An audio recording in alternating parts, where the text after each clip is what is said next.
in this create, you can create an assignment, you can even create a quiz assignment questions.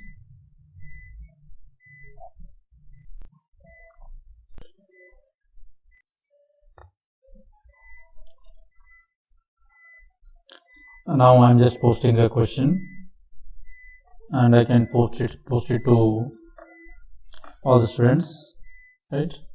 So no due date, or you can give the due date as you wish. Then topic also, probably this is in the process management. I can just ask the students, and this will also be posted on the stream. The students can answer. If you check in the process management, there is a question asked, and it will be also be available in the stream. So students can see this and they can answer that. Alright, so let me try to answer through Prashant. So they can see this assignment, and they can comment on this assignment as well, and they can do their work and then submit it. For that, they will be seeing this your work. They have to click on this create or add, then they can click on document on the fly. There will be a Google document opening, and then they can just type in their answers, and then they can save it. It's saved to drive, it already saved, and then they can close it. Then they can just turn in so that it will be submitted. Okay, it will be submitted. So just if he clicks on turn in, he has submitted the assignment. Let me also answer this question. What is the process? Here he can comment as well, and he can even answer this. Process is a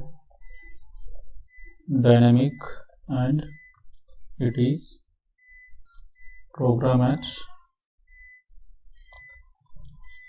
runtime, right? A simple answer. You can just turn in. If you turn in, it will be answered. Even he can see the classmates' answers as well, or he can even privately comment. So as a teacher, if I go to classwork, you could see that in assignments, one turned in. I assigned to two people, Pratibha and Prashant. Only Prashant has answered, so one has turned in. The other one is still pending. I can view the assignment. Prashant has turned in, and I can see his answers. Based upon the answers, I can even comment also. Rephrase it, something of that sort. So he can recheck, and then he can rephrase it and then send it back. Okay, so then based upon his rephrasing, and once again assume he has sent back, then I am allotting some marks for this, and I also can give some comments.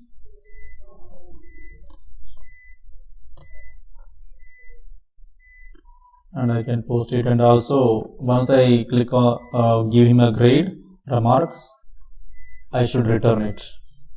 This return would actually send a mail to the student and say that he has got 15 marks out of 20.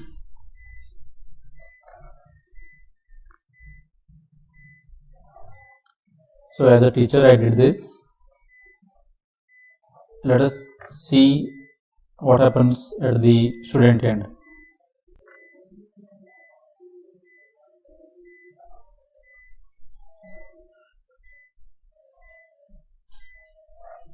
he will receive a mail saying that graded. So he has got 15 out of 20 marks. He would be able to see in his mail. Even in this classwork of a student, he could be able to see it is graded. If he clicks on this, probably the marks would be displaying here. So this is how you can grade a student, and the process of sending an email and he can open and check what is his marks. Those things are automated, right? So in this, as of now, as a teacher, I have posted a question. He can, or he or she can reply back. Probably now assume Pratibha is replying to this question.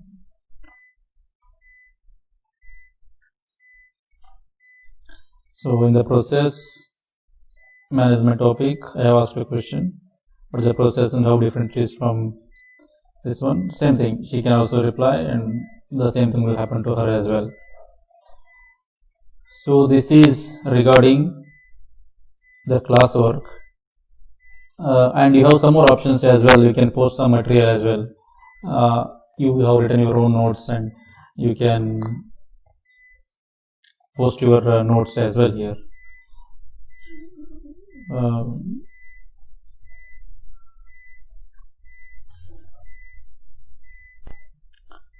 I will click on browse and I'll find a document. Probably this is my document, and I click on this and I'll open,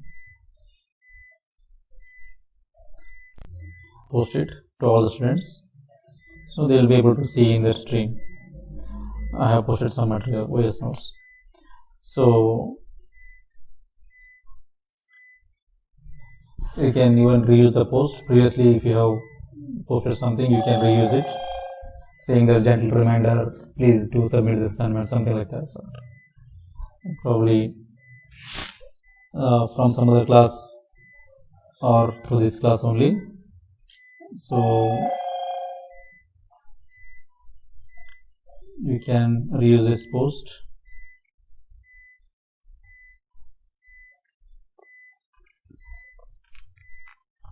Gentle reminder, please submit this assignment as soon as possible. Just assign it. So this will also be posted right here. Your assignment, they will be able to see this. So you can reuse the existing post as well from different class as well, or from the same class. So this Google Calendar is there, wherein you can manage your calendar. Today is 11th, so probably if assume I want to take some class here, I can open like this, and I can say OS class, probably in 11th September, and this is time at which I want to take a class. I can add guest, probably I'll be adding my students. Alright, so different students' name I can enter, and I can even add the class, right? So I'll be adding my class. Location is online, and I want to add a Google Meet video conferencing. For this, just click on this. It will add the Google Meet link. Free version is up to 100 participants. So 100 participants can log in, and you can meet with the students with a Google Meet, and you can type the agenda of the class or what you'll be teaching in the class, right? Those things you can put here. You want to invite other than the students, you can invite them, and you can save it. So this will be available, and students can see this. If they go to their calendar also, they can see that there is a class here. As of now, see, I'll check these things. Only operating system class is this. So for example, a student called as Prashant, if he goes to the classwork and checks the Google Calendar, he should be able to see that there is a class. So he sees that there is a OS class. So he can click on this and there is immediately join with the Google Meet. He can click on this. He will be able to join. Teacher can just start this meeting and students can join this meeting, right? So this is also there. Then you have a class drive folder as well. As I explained, you can put materials or whatever you put for this class, it will be there in the drive as well. See, the assignment set and the question that you submit will be there here. So then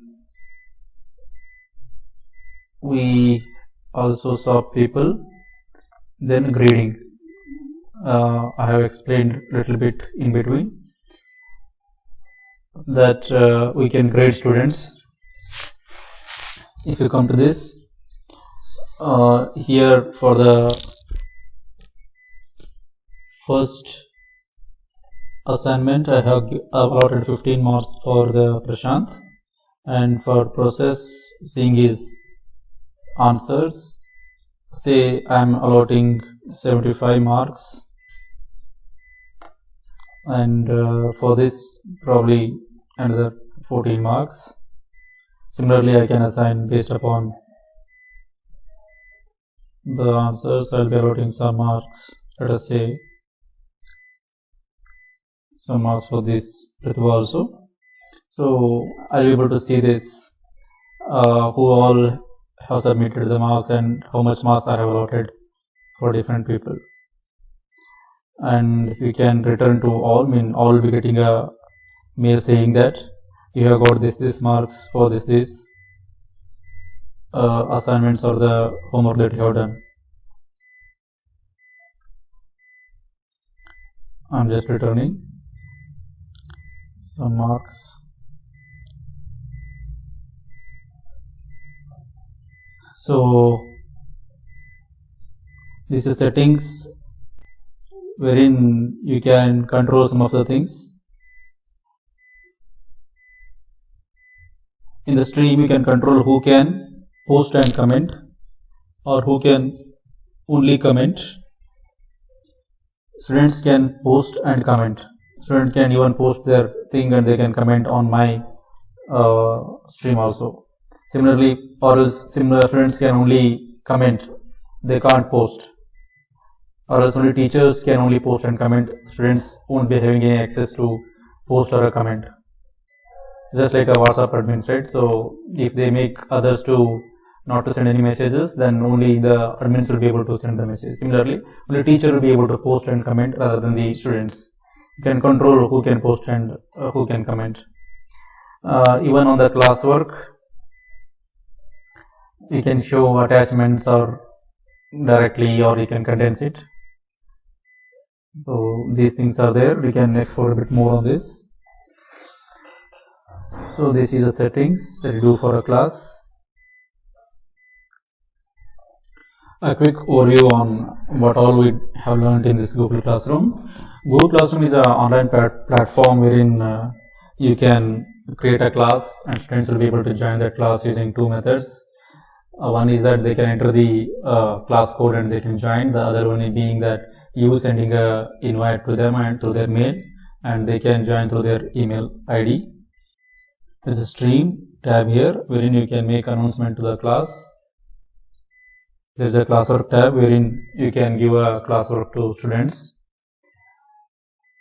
And there is a people's tab wherein you can add students and even the teachers, and you can also grade them, right? So, and in the classwork tab you also have a Google Calendar wherein you can set a Google Meet and then ask your students to join the online meeting, and then you can explain there. You can use a Google Meet for meeting as well, up to 100 participants.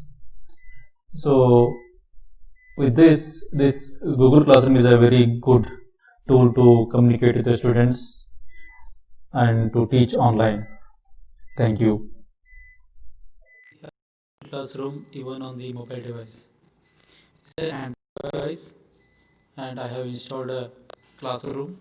It is Google Classroom through Play Store. Once you install a Google Classroom through Play Store, you can just click on it and we can get started. Select the account through which you want to open the Google Classroom. So since I have created already Google Classrooms in my web browser, I am able to see that class here as well.